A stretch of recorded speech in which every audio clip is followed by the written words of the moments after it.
Good morning. Today I'm going to show you a method on how to save money rooting your own blueberry plants.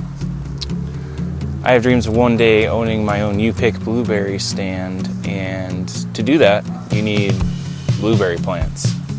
But blueberry plants can be very expensive.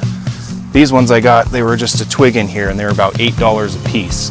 This one, this size at a nursery or a store is going to cost you about 15 bucks. And ones about this size can be as much as $30. So if I need hundreds of plants, I don't want to pay $30 a piece or even $15 a piece. I want to get as many as I can for as cheaply as I can. So today I'm going to show you that method, and it's going to be fun. All right, so there's a couple things that you're going to need. First, you're going to need blueberries, or blueberry plants. If you don't own any, you could ask a neighbor that has a blueberry plant if you could take some cuttings, or a family member, or even if you could find a wild blueberry plant, you could take cuttings from that and propagate and have your own free blueberry plant. Now there's a few things that you want to make sure when you're selecting your cuttings to not do. You don't want to get anything that is damaged or possibly diseased. All right, so this plant, it looks like it has some dieback. It's got some orange and brown leaves. I'm not going to take any cuttings off of this because I'm not exactly sure how healthy this plant is, if there's potentially any disease in this plant, and I don't want to spread that to any other plants that I do have. But this plant, I am going to take some cuttings from. As you can see, it's very healthy. It doesn't look like there's any disease or any other issues that we are going to have with this plant. Also, this plant looks like it's very healthy, and these, I'm definitely going to get some cuttings off of this plant. Now there's a few things that you're going to need in order to get these cuttings. A pair of hand pruners. You want to have a zip top bag, and you're going to need a little bit of water. All right, so there's a few things you want to remember when you're selecting your cuttings.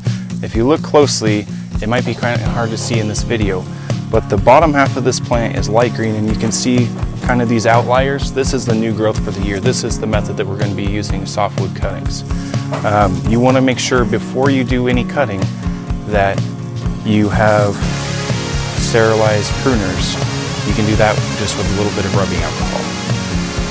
All right, so what you want to do is select your cuttings. They want them to be about 6 to 8 inches long. So this looks like a healthy one. I'm going to always try and cut to an outward facing bud so that my plant continues to grow outward. I don't want kind of anything growing back into the plant. So you're going to take your cutting, you're going to strip off, you're going to leave 3 to 5 leaves on top, and you're going to strip the rest of them off, just like that.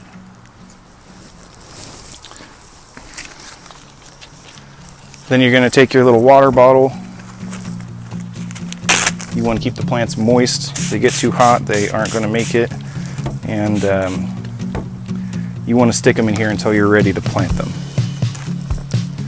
And you're going to continue doing this until you have what you think are enough cuttings. So this is kind of what you're looking for. Now I'm going to continue doing this until I've got enough cuttings, then I'll check back with you for the next step in the process.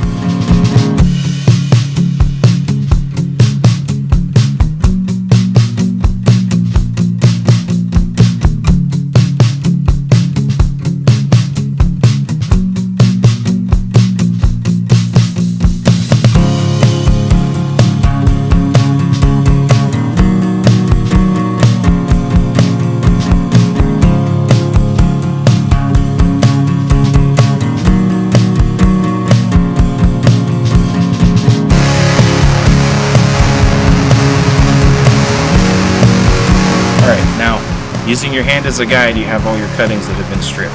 What you want to do is have them all about the same length on the bottom. So we're going to just cut them all at the same time.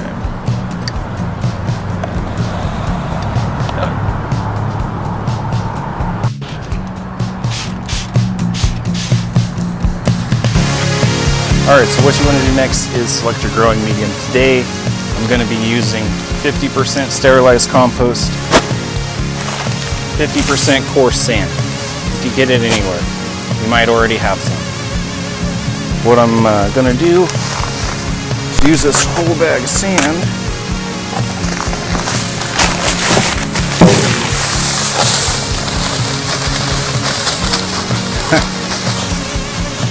Should have put the compost in first. That would have been a lot easier to mix. And then 50% of your compost. 50% compost. Or about there. The ratio is not that important.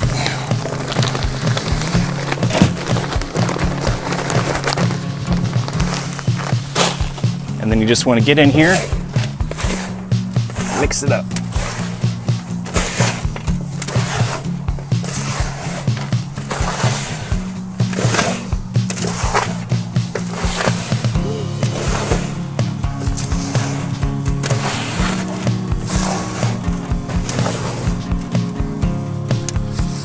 Put a little bit more compost in here. Might be more than 50%, but not going to hurt anything.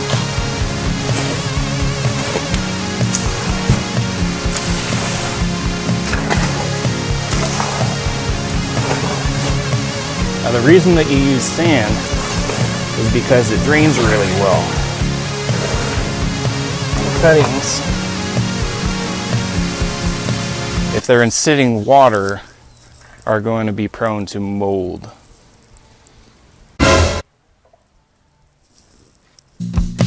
Alright, so next you're going to fill up all your little pots. I'm using 4-inch cheapo plastic pots as your growing medium. You want to make sure to leave a little, about an inch of room on top. This might take a minute.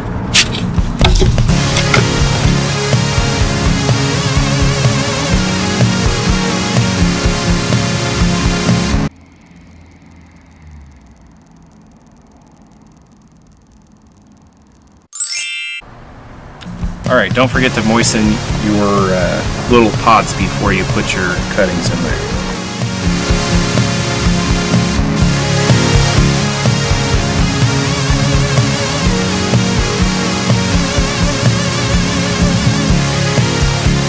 Boom!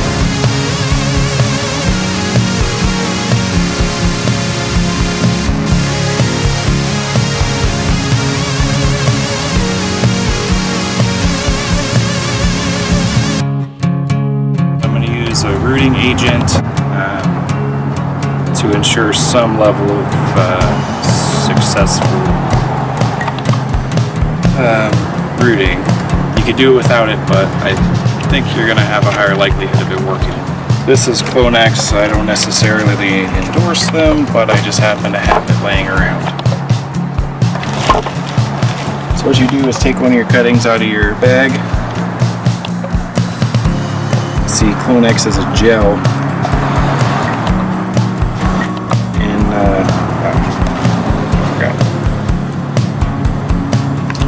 and what you can do for a little added measure of success is just scrape the bottom of this candium layer, and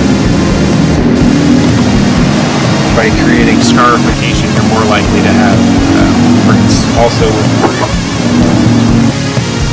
we should have some level of viability here. And you just want to put it in here. Doesn't take much. You just want to do about that much.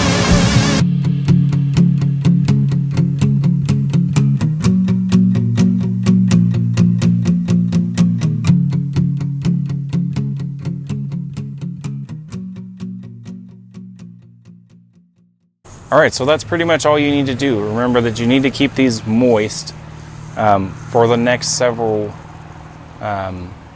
months probably. It's probably going to take between a month or two for these to actually develop roots and be able to absorb water. So you need to keep these moist. I'd probably spray them every day, and you need to keep them warm and humid. One of the best way to do that is in a greenhouse. Well, I don't really have a greenhouse, but I do have something else that I think is going to work just as good. This clear plastic tub should be able to hold at least most of them, and the sun's rays are going to be able to penetrate through here, heat it up, and create the humidity that we're really looking for. So we'll check back with you in a few months and let you know how they're doing. Thanks for thanks for stopping by. We gotta have a sign off.